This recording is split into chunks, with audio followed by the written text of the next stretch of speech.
Short my boyfriend $200 plus? Enjoy your divorce.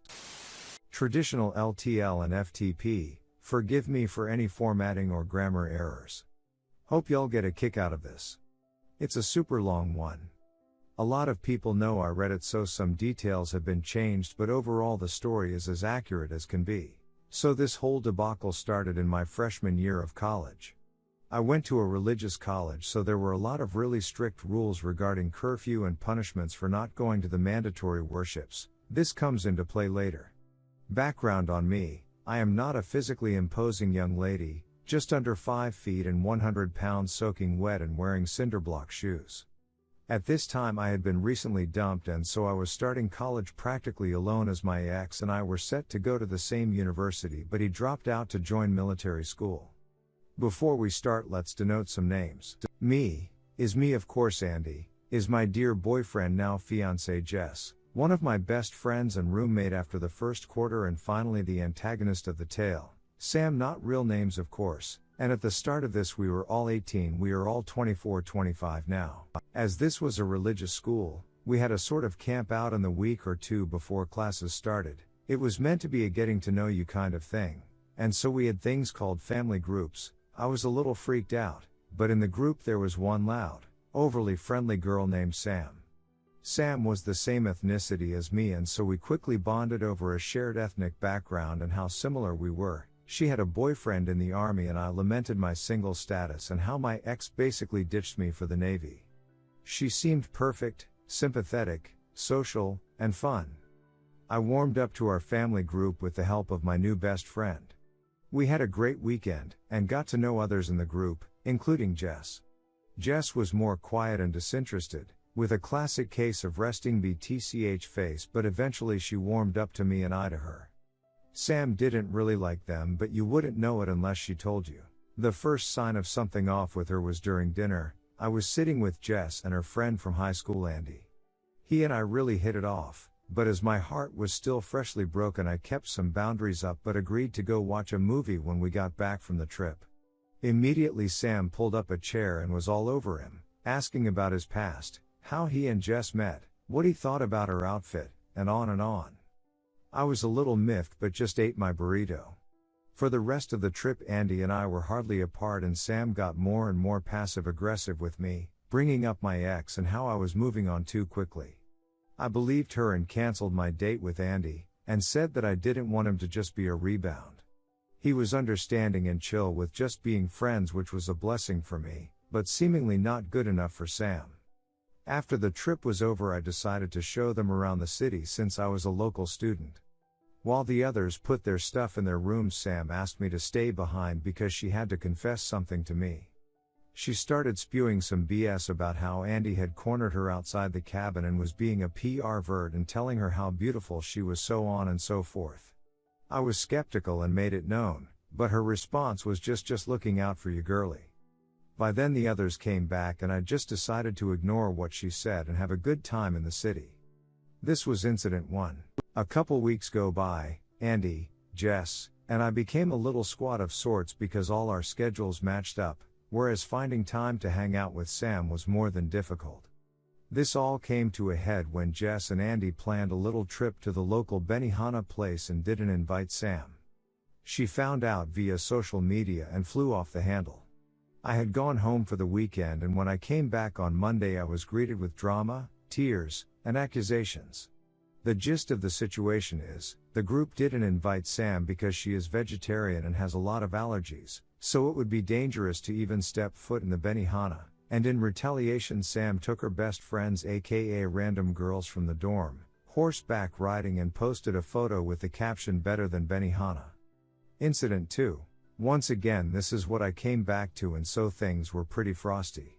I asked for some backstory, and apparently, it was work friends who invited Andy and Jess, so it wasn't even their place to invite someone else, and it wasn't like she would be able to eat anything at the Benihana anyways, so they literally didn't even think they were being rude.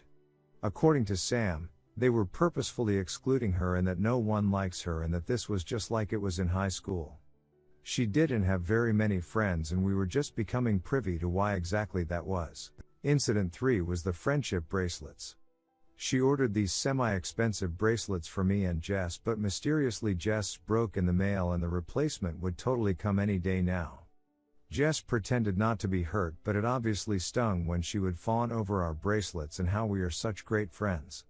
Spoiler: the bracelet never came. Now I was still trying to smooth things over, but it kept getting worse and worse. If I was hanging out with Andy or Jess, she wouldn't speak to me, but would only talk it when we were alone. During all of this, Andy and I kept getting closer and eventually started dating, but low-key caused the whole situation with Sam, and we didn't want to set her off. I know we were spineless back then. Now for the catalyst for the revenge. She was a wannabe YouTuber, and wanted to do a holiday video. Andy is a film major, but he doesn't want anything to do with her after all her lies and petty behavior. But then she made an offer we couldn't refuse. "I'll give you $200 and pay for food," and for what should have been an hour or two of filming we were sold. I was set to manage the site, since that's my personality, is get it done, and he was in charge of filming. He worked so hard on it, y'all. He storyboarded, he made a script for her, he got all his equipment together. I was so proud of him. I contacted the diner where we were filming and got everything together, and we were set. Filming day arrives and we get our hair and makeup done for the actors and actresses, and we all get to the diner an hour before, at her insistence, and set up. She says she'll be 30 minutes late, and so we decide to eat after shooting some B-roll. Guess how long it took her and her entourage to arrive? 2 whole hours. We finally get filming, and if you're counting, we have been at the diner for 4 hours, pre-filming. We spend another 2 hours filming, and we have to take after pics in our outfits and everything. Did she pay for our food? Nope. And she tells Andy, "You got a big payday coming, you deserve more than 200 for today." Hess happy cause he wanted to take me out for a nice date for the holiday, but spoiler again, she didn't pay up. So a week or 2 goes by and it gets closer and closer to holiday, and we already turned over all the footage, we are just waiting for payment. Then came the excuses. "I don't trust Zell, I'm waiting for my auntie to pay me, my aunt's in the Caribbean right now and she doesn't trust Zell either." We kept hounding her for the money, and the holiday came and went. She posted the video and stopped answering texts. Since we all lived together, I confronted her and more excuses. Then she said give her 2 more weeks. During those 2 weeks, she told everyone who would listen that she already paid us and that we were terrible people to try and extort her for more.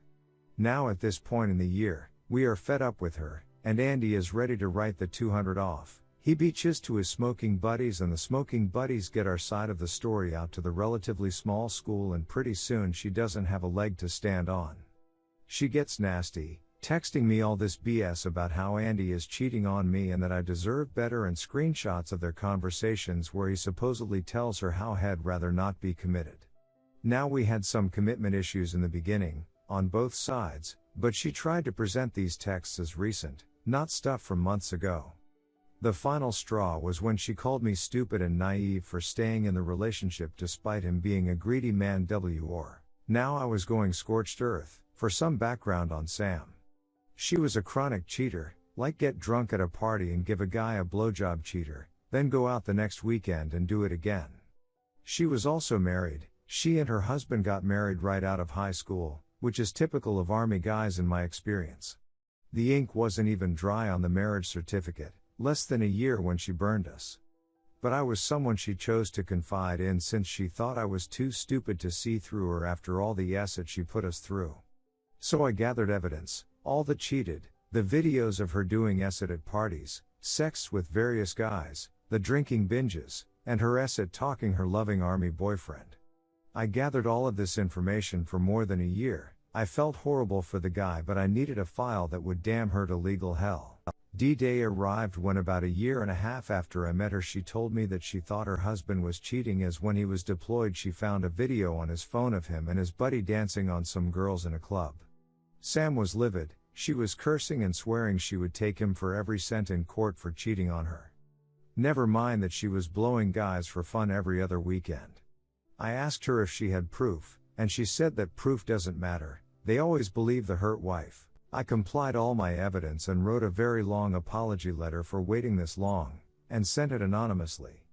Sam didn't return to school the next year and I kinda lost track of her. I got reminded when my fiancée showed me that terrible video we did for her. I confessed what I did and we social media stalked her accounts. She now posts a lot of single and loving it memes, and she has a few vlogs talking about fake friends and how simple living is the best. I guess that's a consequence of losing her luxurious rich girl lifestyle that her husband's family provided for her. Looking at her ex-husband's page, he has a beautiful wife and a baby on the way, looking way happier than I'd ever see him. Edit. TL. Dr. So yeah, don't be a BTCH and short people $200. It'll cost you your husband, your cushy lifestyle, respect, and 1 year of untransferable credits at an out-the-ass expensive school.